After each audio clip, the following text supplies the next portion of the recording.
உளுந்தூர்பேட்டையில் புதிய மின்மாற்றியை பொதுமக்கள் பயன்பாட்டிற்காக திமுக எம்எல்ஏ மணிகண்ணன் திறந்து வைத்தார்.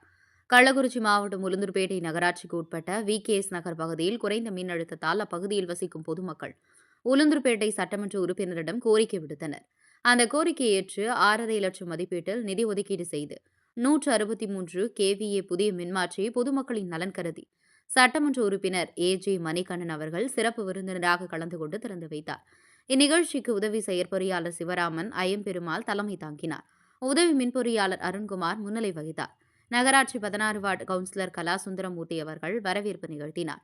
இந்நிகழ்ச்சியில் மின்வாரிய முகவர் சுரேஷ், மின்பாத ஆய்வாளர்கள் கலைமணி, குமரவேல், கம்பியாளர்கள் மணிக்கவேல், ஏழுமலை, அருள் மற்றும் மின்வாரிய ஊழியர்கள் பொதுமக்கள் கலந்து கொண்டனர்.